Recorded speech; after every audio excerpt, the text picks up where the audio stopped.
New tonight, the power company chief revealing modifications to engines at BPL power plant, leading to less than efficient fuel savings.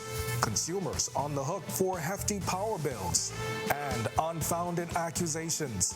The latest in the ongoing immigration saga as British Colonial Hotel breaks its silence over work permits for Chinese workers. Plus, news from Parliament as another row erupts in the House of Assembly, delaying debate on the long-awaited Protection Against Violence bill. Then, praying for his safe return. Coming up in our news at 7:30, the father of Kyle Carey, missing for months now, still holding on to hope.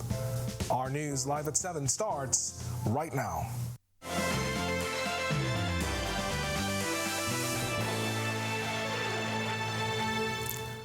Welcome to our news live at 7. Thanks for joining us tonight. I'm Kendino Knowles. We are learning about a situation at the power company where $95 million Wärtsilä engines bought under the former administration are not producing power efficiently. We'll get to what the CEO revealed about it in today's press briefing. But first, torrential rain along with dangerous thunder and lightning in New Providence the past 2 days, prompting several severe thunderstorm warnings from the Met Department, the latest issued this afternoon.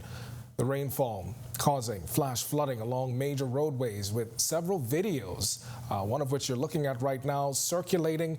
It's showing cars driving through at least a foot of water and in some cases stalling. In the Weather Center now is meteorologist Greg Thompson. He's got more on what we can expect for the rest of the week. And Greg, this weather seems to just continue to stay with us. Yeah? Yep, we have an upper level low that's spinning just to the southwest of Florida, and we also have a surface trough, and all that is pumping in a lot of moisture. We'll talk about that, show you that actually in a little bit, but we are still experiencing some rainfall on the outside right now. Sure. Temperatures comfortable. Sure. They are in the 70s, but we had up to about 4 or 5 inches of rain in my neighborhood because I have a rain gauge in my backyard, and there's some isolated amounts up to 6 to 8 inches across the island. So we're asking you, if you're moving around, do that with extreme caution because there's a lot more flooding around, and we expect some more rainfall in the forecast. Outside our studios though right now, it's 82 degrees. We call it intermittent clouds, but no, it's overcast out there. Lightning and showers still in the forecast. Right now, southeast winds, 30 miles per hour, a little bit of a wind, but those comfortable temperatures, you don't have to run those AC and those fans tonight because it's very comfortable at 81 degrees. Temperatures around the islands right now, comfortable rain, cool 84 in Freeport, 83 in Marsh Harbor, Abaco, as well as in Allenstown, Bimini. We pick up 85s in Great Harbor Key, Nicholstown, Andros, over in Governor's Harbor, 86. Central Bahamas, 86 in Kemps Bay, Georgetown, Deadman's Key. Pair of 85s in Arthurstown, Catalan, and Coban Towns in Salvador. And in the southeast Bahamas, we got a little less clouds down there. 86s in Duncantown, Ragged Island, Colonel Hill, Cricket Island, Delectable Bay, Abrahams Bay, as well as Providencial Districts and Caicos Islands. Matthewtown, where you guys are the warm spot. Warm 87 degrees on the outside.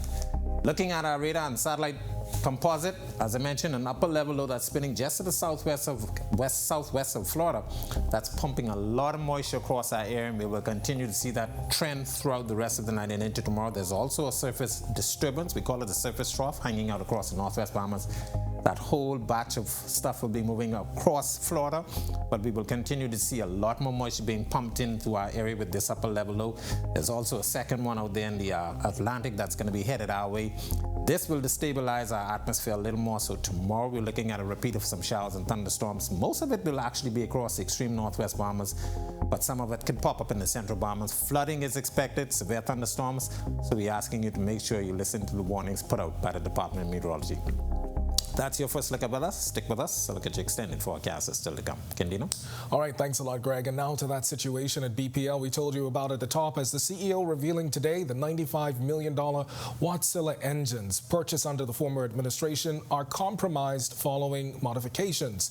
Berthany McDermott tells us those modifications mean the engines cannot properly function. It's ultimately costing consumers. Less than 24 hours after Prime Minister Philip Davis said something is rotten at BPL, adding the Wärtsilä engines never worked, BPL CEO Siobhan Cambridge says the engines haven't been operating the way they were designed. Speaking at the weekly OPM press briefing, Cambridge says the original proposal indicated the engines were supposed to be tri-fueled. He says work must now be done to convert them to tri-fuel engines, which require a significant investment. While they're not tri-fuel ready, they're tri-fuel capable, and that means that they would require some works to convert them to being tri-fuel. So they, as designed, they're dual fuels, they're LFO and HFO engines,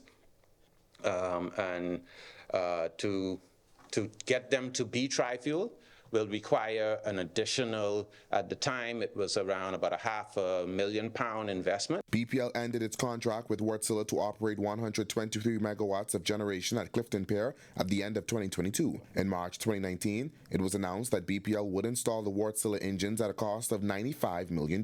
I think some events occurred during the planning phases of that required an immediate need for additional capacity, as well as the time constraints.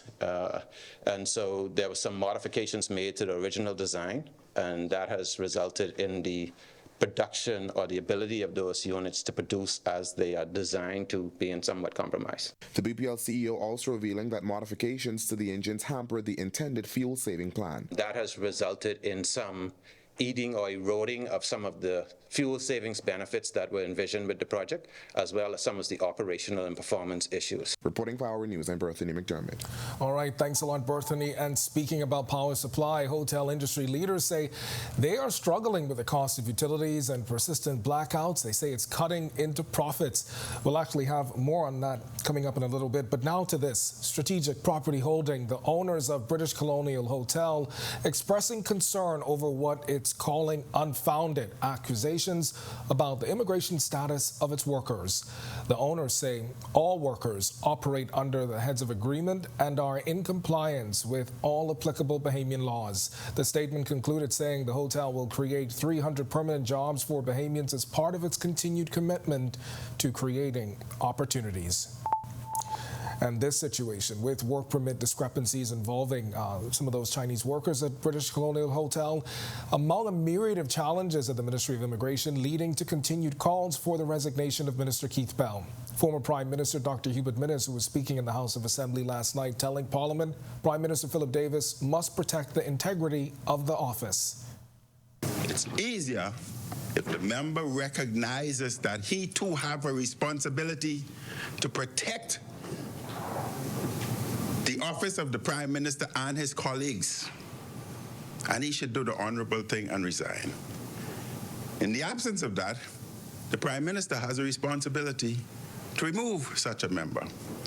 And the Prime Minister refuses to do his jobs, then it goes up the ladder. Cabinet has responsibility. Dr. Minnis suggesting last night if Bell did not resign today, he would take matters into his own hands. I urge the member to resign before tomorrow, or the Prime Minister has responsibility to dismiss the member, or tomorrow I will bury the member.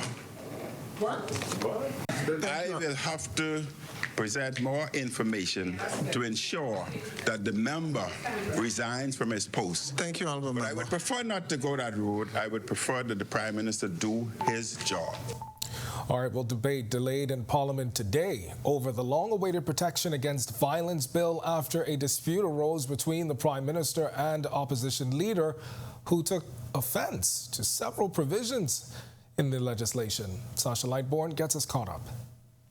The dispute has its genesis in a statement released by several women's protection groups, Women United, Women of Strength Association, and advocates like Marian Bethel Sayers. It opposes this particular version of the Protection Against Violence bill, claiming this is not what they worked on for more than a decade. The claim is their version spoke to consent, but this bill is a last-minute replacement, missing key provisions to protect women and girls from violence. In response, Prime Minister Philip Davis said this. Before it was laid in the House on the 24th of May, I think that's when it was laid, the 24th of May of this year. May, June, July, we're now in July. Going almost in August. And prior to that laying of the bill,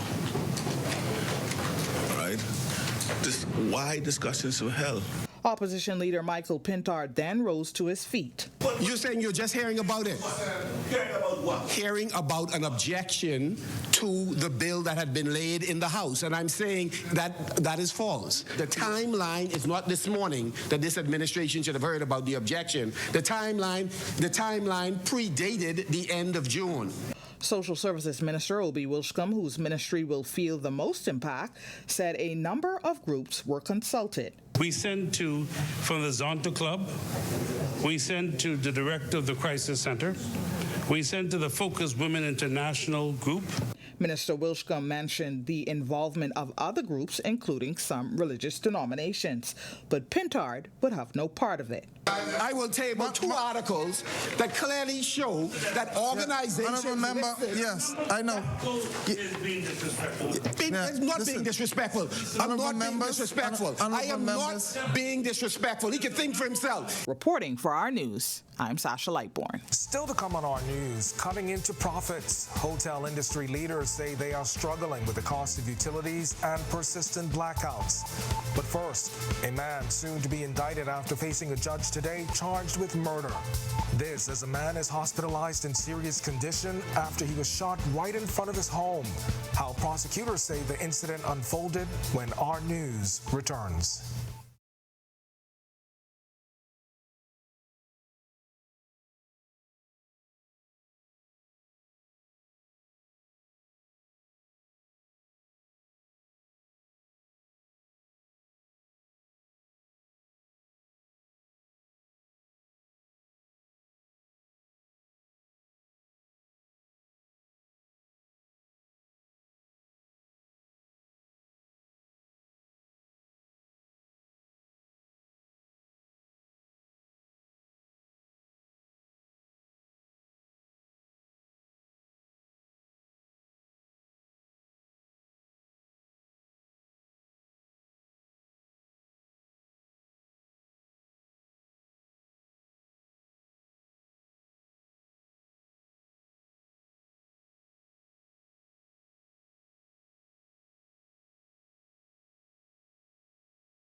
A man is behind bars accused of a shooting that left one man dead and another in hospital. Prosecutors say Devano Miller fatally shot Francois Newton and attempted to murder Romeo Cooper on July 20th.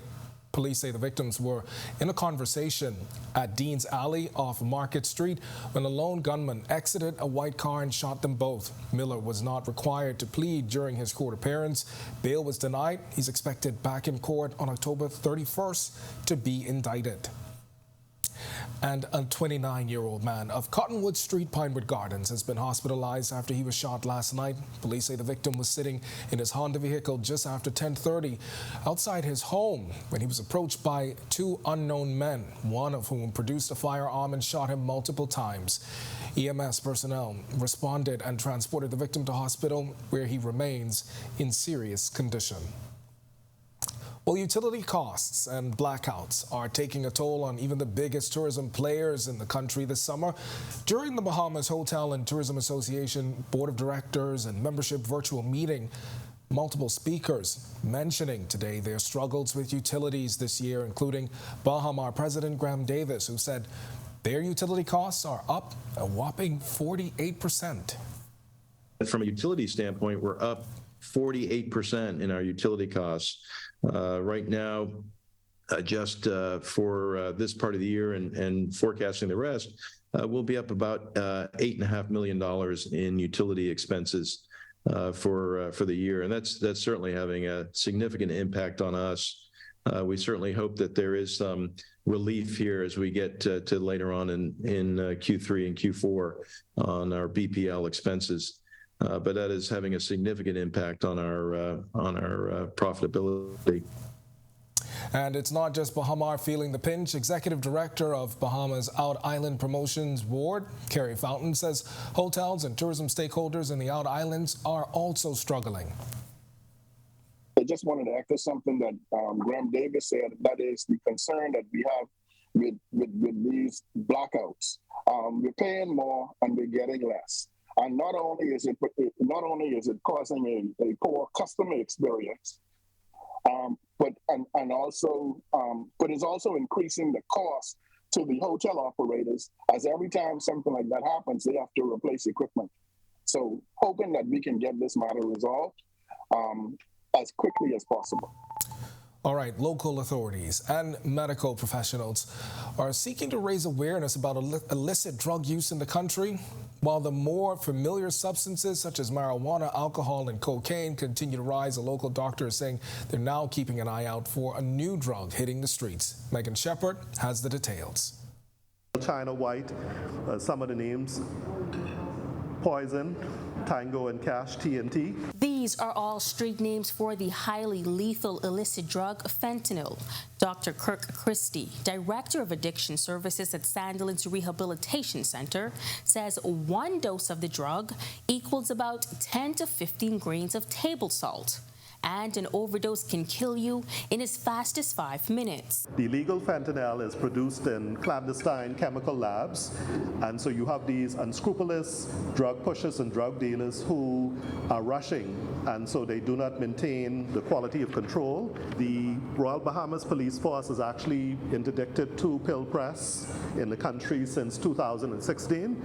They uncovered an operation where there was a local persons, they were producing tablets. And as for the potential of being drugged, Dr. Christie says vigilance in crowded environments is key, as fentanyl can be produced in several forms. If you come home after a night of partying and you don't feel well, if you're having short, rapid breathing and you feel that you're slipping into unconsciousness, you should go to the emergency room right away. While the use of fentanyl has not reached crisis level, a report from police shows there have been 6 related deaths locally since 2016. So what exactly is it about the dangerous drug that makes it so alluring? With fentanyl, persons love that high. And fentanyl can also be added to cocaine, and it enhances that sedation. If you or someone you know may have overdosed on fentanyl, officials urge immediate medical attention. And what makes it difficult to treat, Dr. Christie says, is the fact that the antidote is not readily or widely available.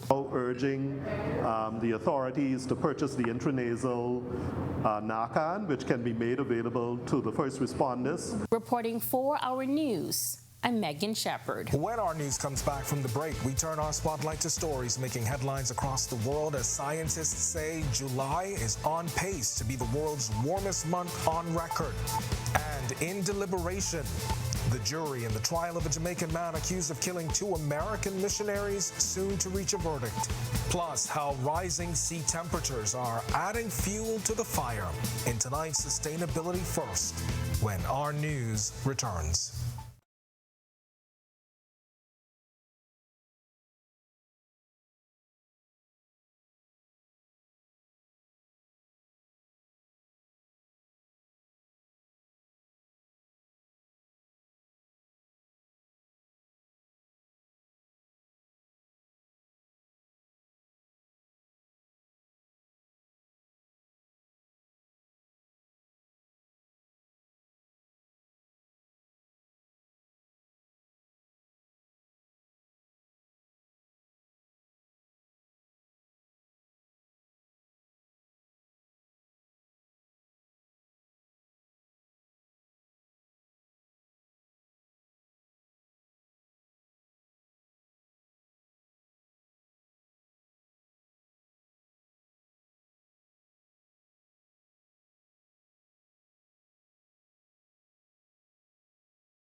This is our news. Welcome back. We turn our attention now to stories making headlines across the world.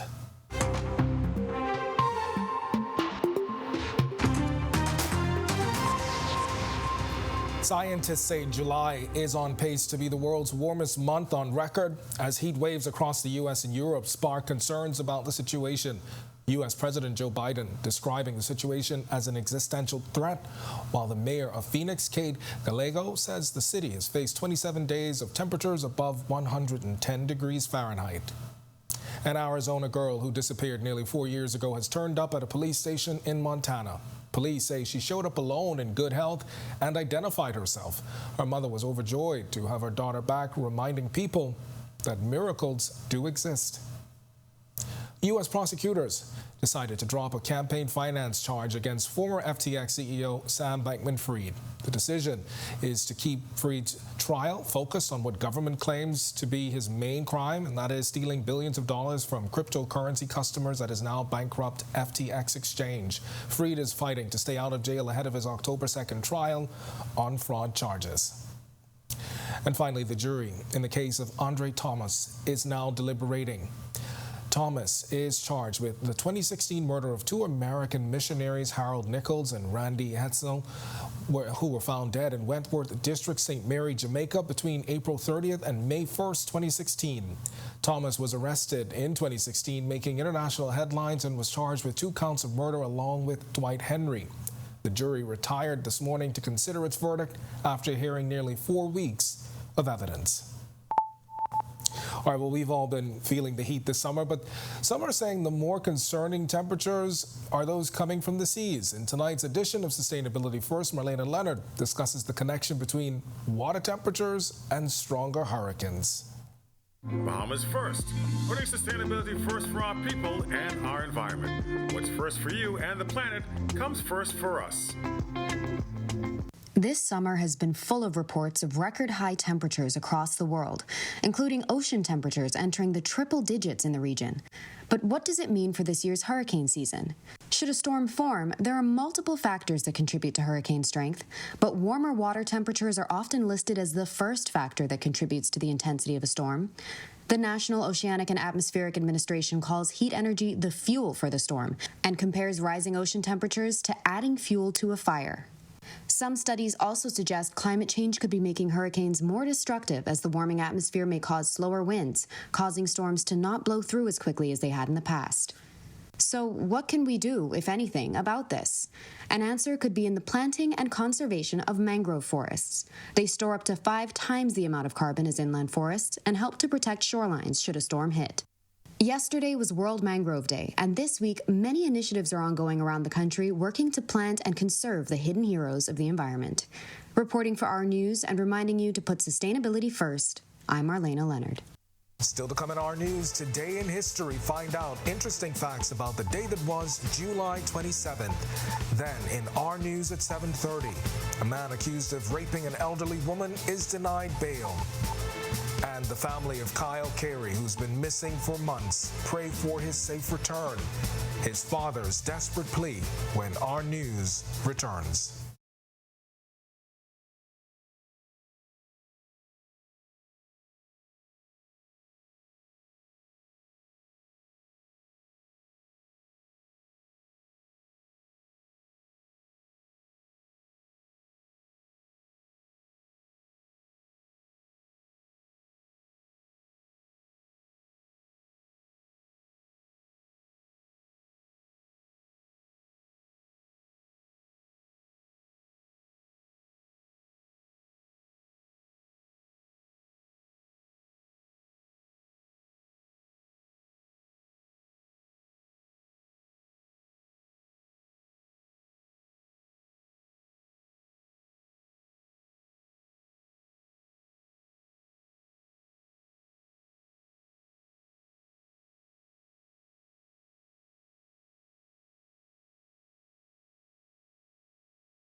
Welcome back to Our News. It's time now for your historical recap of the day that was July 27th. Take a look.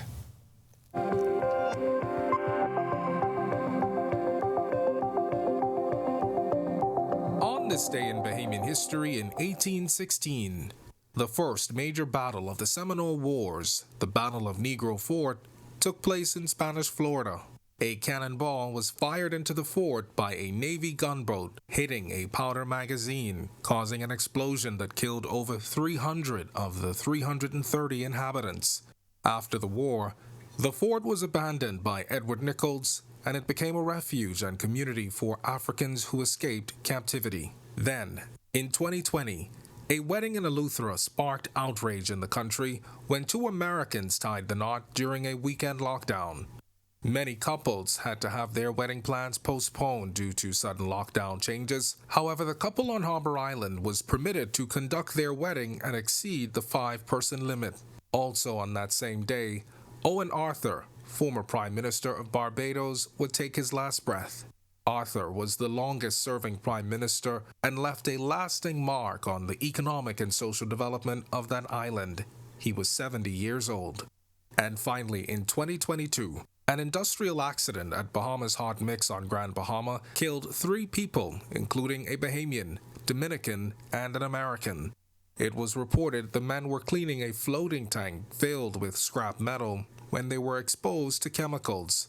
One man entered the tank but did not come out for some time. Shortly after, another went in who also did not return. And finally, the last man went in looking for them. Once emergency services arrived, they were found unresponsive and pronounced dead.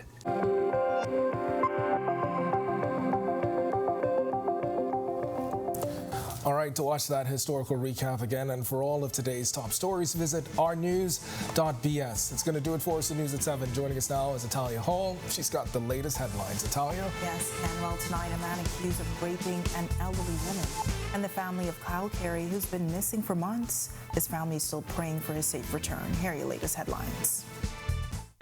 A heavy downpour first tonight on Our News Live at 7:30. Flooded roads and stalled cars in New Providence as nonstop rain continues this Thursday. The Met Department issuing severe thunderstorm warnings. This as passengers prepare to travel face flight cancellations and delays. We'll tell you how you can prepare. But first, impressive tourism numbers on the islands of Abaco, Andros, and Acklins. A top executive shares the latest stats. Plus, a father still in search of his 21-year-old son missing for 2 months now. We'll tell you his desperate plea when Our News Live at 7:30 returns. I get it. Got a lot of stuff.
Welcome to our news and thank you for joining us. I'm Natalia Hall. Torrential rain along with dangerous thunder and lightning in New Providence the past 2 days prompted several severe thunderstorm warnings from the Met Department. The latest was issued this afternoon.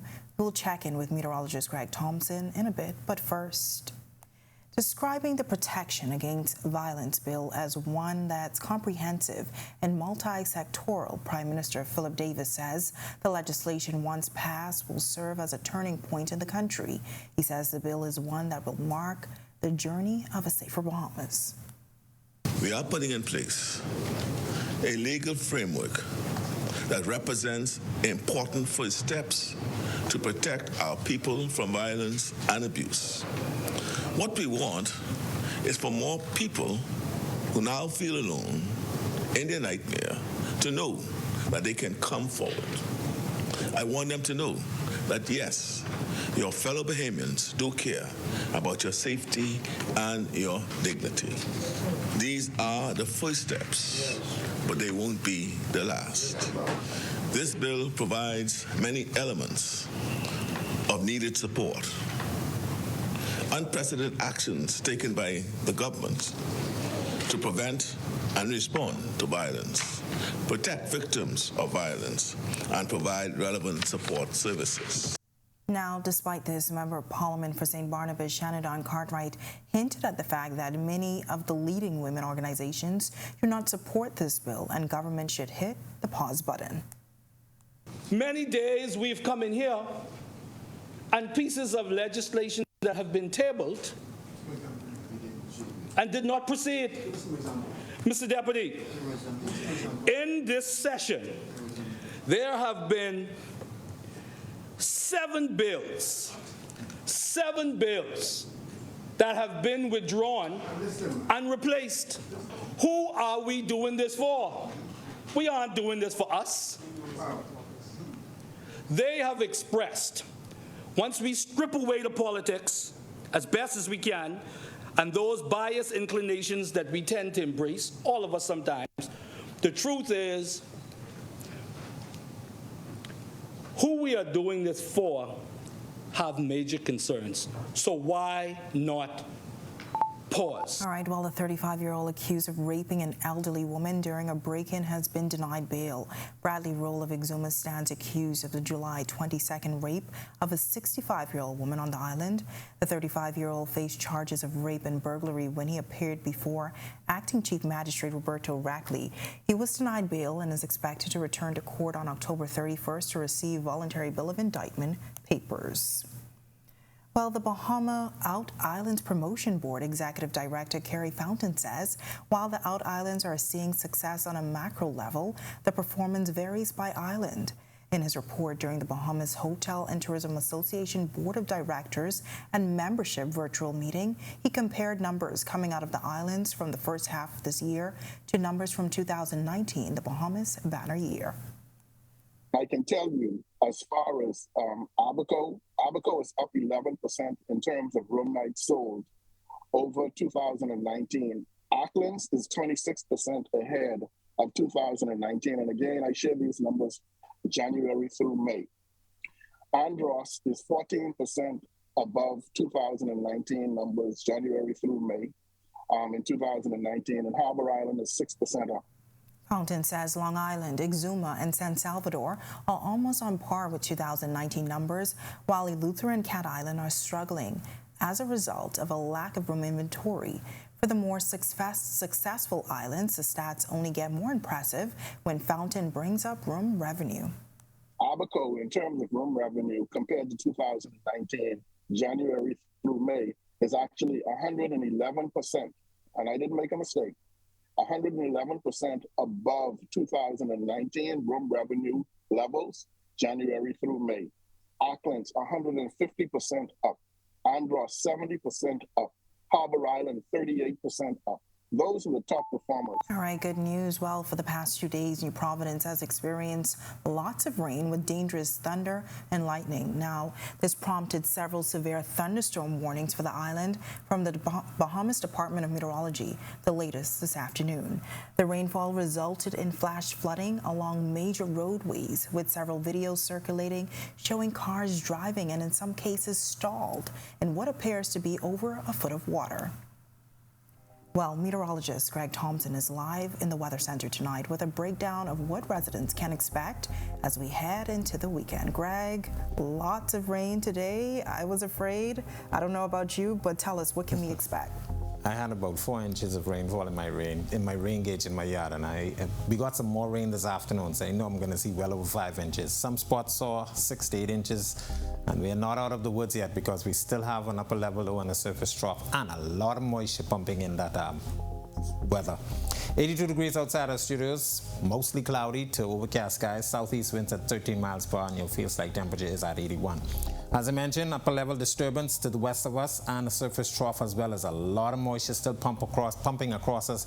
That will continue to keep us unsettled. We're not out of the woods because there's an upper level low that's to the east of us. That's going to be bringing us some more instability tomorrow, and we should clear up sometime by the weekend. So look for more rainfall in the rain gauges tomorrow. Back to you. Still to come on our news, a father in search of his 21-year-old son holds out hope for his safe return. Our Joshua Williams has the exclusive. Also, the police commissioner remembers the life and legacy of the late Paul Farquharson, and later, traveling smart this summer. If you're faced with flight cancellations and delays due to inclement weather, we'll tell you what you can do to weatherproof your experience when our news continues. Are you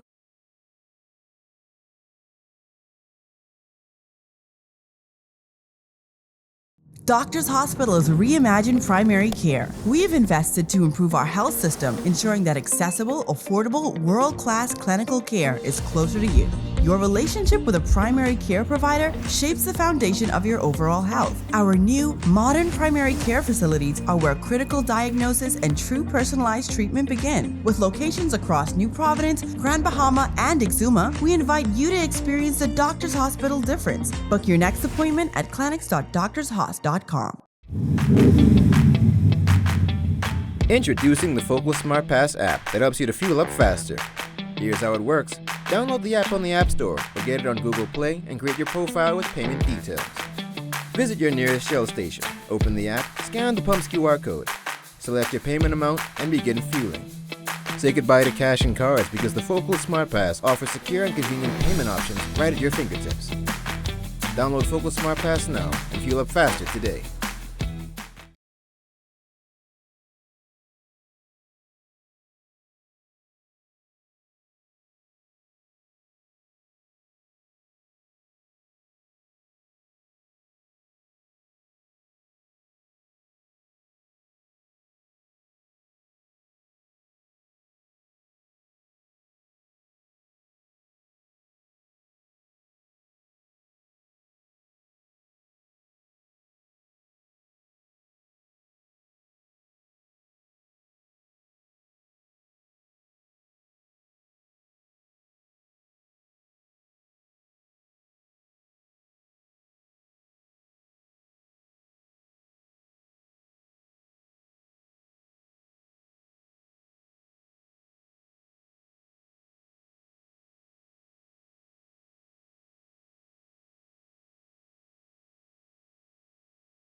A desperate father continues his plea for his son who's been missing now for months. He says the family has exhausted all avenues and is continuing to look for answers. Our Joshua Williams reports.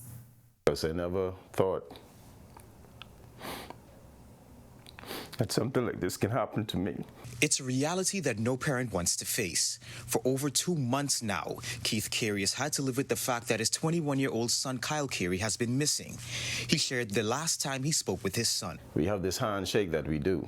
You know, it's a regular thing for me and him. We did the handshake, and I asked him if everything was okay, and he said, yeah. I said, you sure? He said, yeah, Dad, everything is okay. He calls me Dad. For weeks, missing persons flyers, searches, and social media posts have made the rounds concerning Kyle. Keith says despite the uncertainty, he and his family are holding on to faith. He experienced a lot of anxiety. You know, we've been doing a lot of praying. You know, friends and family been doing a lot of praying for us. My mother, she's a praying woman. Right now, I'm experiencing actually peace because I feel that Kyle is alive. While the Carey family is not focused on why Kyle is missing, Keith believes something has happened to his son. I truly believe that foul play is involved. For whatever reason, he's being held. I don't know. I can only speculate. The most important thing to me right now is finding his whereabouts, where he's at. And Kyle, should you be watching, your father has this to share. We love you. We're waiting for you to come home. Your birthday is coming up in November. Your brother mentioned it. You know, he said if you don't be home, this will be his first birthday spending without you. So we hope that you return before then. Reporting for Our News, I'm Joshua Williams. All right, thanks for that touching story, Josh. Hopefully Kyle returns home soon. And to watch the story again, you can visit ournews.bs. Well, after a 23-day streak, the heat advisory for the state of Florida has been dropped as the Sunshine State is experiencing lots of thunderstorms just like us here at home. Well, these unstable weather conditions can sometimes impact travel plans, but what should you do if this happens? Here are some tips. Your flight has been delayed. Those 5 words are often horrific for passengers to hear, particularly during the summer months when most families go on vacation. But what do you do if your flight has been delayed due to bad weather? If passengers are unable to fly due to severe weather conditions, usually compensation is not granted, as airline officials say weather conditions are considered as extraordinary circumstances, to which the airline has no control over. LPIA officials confirming several flight delays today due to weather. Looking for all of the latest flight information, while you can contact your airline, there are other options as well, like Go242 and Lyndon Pindling's International Airport's new app called AeroCloud. You can also keep an eye on general flight trends on other apps like FlightAware, which gives a good overview on flights across the world. But it's important to know that even if your flight shows as delayed, it can change at any moment. And that's why experts say it's best to be at the airport on time, because while bad weather will sometimes cause a temporary delay, as soon as the weather improves, airlines try to get their flights off the ground. And if you do happen to experience weather delays and you have the kids with you, experts advise having snacks on hand and be prepared to keep your children entertained with toys or books. Some airports even have designated areas for children's soft play. Or if it's just you alone at a big airport, sometimes there are hotels as well as lounges that you can sit down and relax, whether that's to gather your thoughts or simply charge your phone. It's now time for tonight's Financial Market Minute, brought to you by RF, your local investment bank.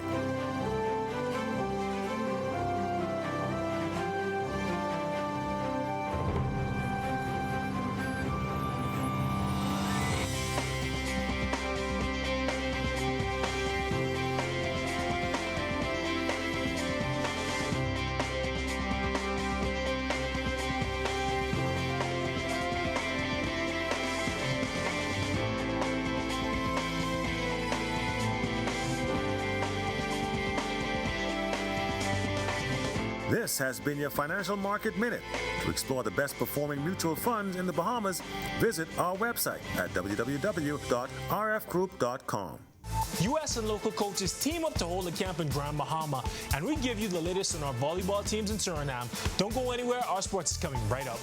And a reprieve from the heat dominated by heavy flooding in the capital. Residents cautioned to drive carefully, but just how long will this weather last? Greg is back with your extended weather forecast when our news continues. Stay with us. If new, Heineken Silver was a riveting Viking saga. Lars the 12th, your family tortured my first wife and stole my second favorite goat. Now you want to marry my daughter.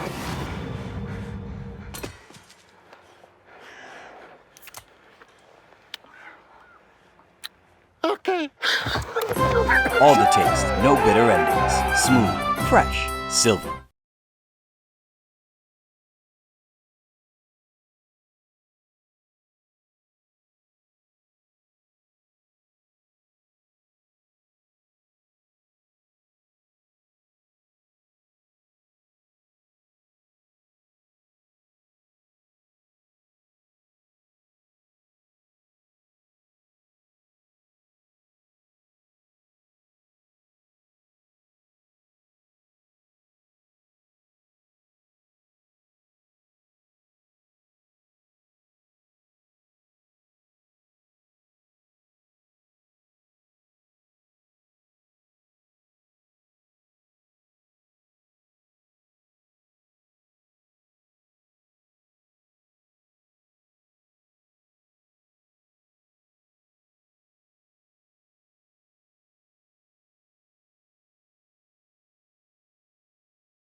Today's sports update is sponsored by Michelob Ultra, distributed in the Bahamas by Jimmy's Wines and Spirits.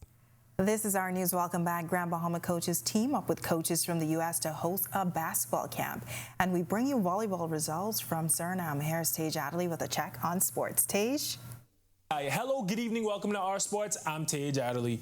Grand Bahama is a hotbed of hoops talent, but things are about to get harder because some Grand Bahama coaches teamed up with a South Carolina-based nonprofit to hold a basketball camp for some local kids.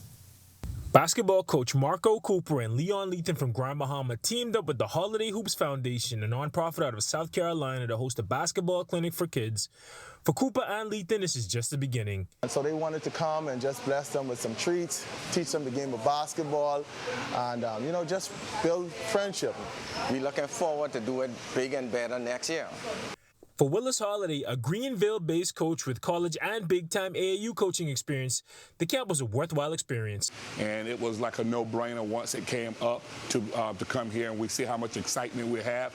We have about 103 kids at this camp, so it's nothing but excitement, and things we're doing here is nothing but fun.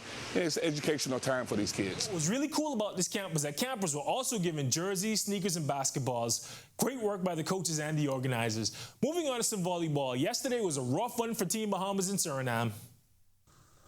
Our men's and women's teams both lost in the last day of round-robin play at the Caribbean Senior Volleyball Championships in Suriname. The women fell in straight sets to Barbados 3-0. Janelle Curtis led the attack for the Bahamas with 13 points. Our men put up a tremendous fight before falling to Jamaica in 5 sets. Prince Wilson led the way there with 17 points. Both teams were in action today. We'll bring you those scores later on. Our women played Jamaica earlier today, and the men played Martinique in the quarterfinals this afternoon. We're working to get you those scores. We'll have them for you tomorrow. That'll do it for sports today. I'm Tej Adderley. Heavy showers across Grand Bahama and New Providence today, causing some flooding. But just how long will this wet weather last? Well, Greg is back with the answer when our news returns.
Welcome back to our news. Lots of flooding in the capital today as we experienced non-stop rain. Greg, he's back in the Weather Center with your extended forecast. But Greg, we saw a lot of those videos and photos that were extremely concerning. What can residents expect as we head into the weekend? Well, we have one more day of this moisture still streaking across us. Water vapor showing that kind of nicely. We take a look at that quickly. There's an upper level low that's just to the west of us. That's pumping a lot of moisture across us, and that surface feature that we're talking about, a little disturbance at the surface, also triggering those showers. There's also a tropical wave to the south of that, and that moisture, that upper level low will tap into that moisture and continue to bring some showers across the northwest Bahamas. We're starting to see some drier conditions across the central and southeast Bahamas, but the showers will continue across areas. So flooding still expected, severe thunderstorm warning still expected as all this system moves towards the west. But we're looking for some dry conditions by the weekend. Into the tropics, not anything happening out there. The National Hurricane Center watching an area down there with a medium chance for formation. As it gets nearer to the Leeward Islands, we expect it to turn more towards the north and away from us. So we're not going to really concern ourselves too much about that. But moisture will stay with us. Showers and thunderstorms in the forecast through Friday. We get a little bit of a drying, as most of the moisture will be across Florida as that upper level low swings out towards the west. And of course, by Saturday, we expect some drying, but still some lingering moisture, keeping us a little wet by that time. Boating forecast for the northwest Bahamas, small craft caution. We still have some swells out there. Winds are going to be east to southeast at 10 to 15 knots. Seas 2 to 4 feet, but up to 5 feet in some swells. The low tide will be at 10:15 tonight. For the central and southeast Bahamas, winds a little stiffer down there. East to southeast, 15 to 20, so we still keep that caution flag in place, but those winds will be gusting much higher across the southeast Bahamas. Seas running 4 to 7 feet over open waters. Here's a look now at your national forecast.